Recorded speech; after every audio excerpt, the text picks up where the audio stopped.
Well, in terms of travel advice, we'll take first. We already use a lot of novel approaches that we didn't use 10 years ago.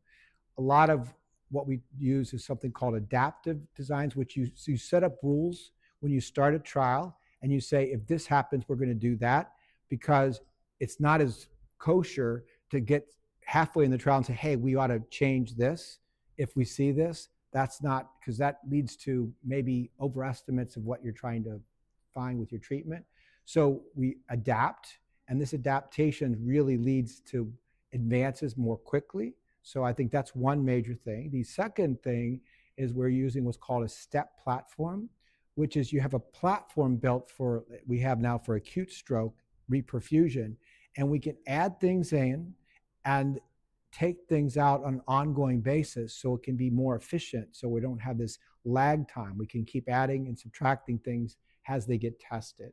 And so there's some unique ways we do that, but we've had platform trials in cancer and in other areas, but we've not had one in stroke until this last year. There's also another platform trial that's based globally that we work with as well. So I think those are two very exciting areas that trial design has evolved, and there'll be different ones. I think we'll also be more pragmatic, trying to test things in the flow of the daily treatment of patients, whether it's in the clinic or the hospital.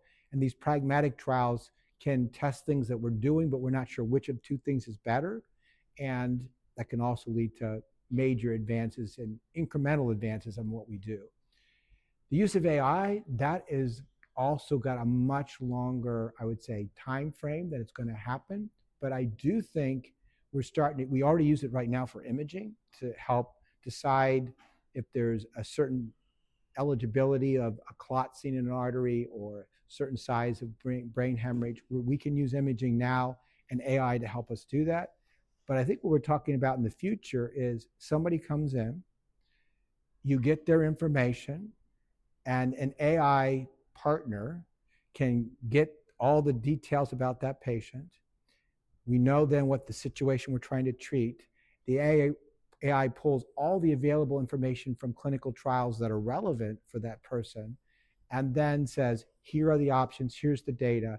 And the physician partnering with AI can say, this is what's best for you. Because when we do trials, we look at the overall effect in a whole population. But some people in a trial may do tremendously well, some may not get much response, and some may be harmed. So if we had a way of knowing who was going to be likely harmed or who was going to be helped a lot, we could then select that particular treatment for that individual patient. More like the precision medicine we've been talking about, but we haven't quite gotten there yet.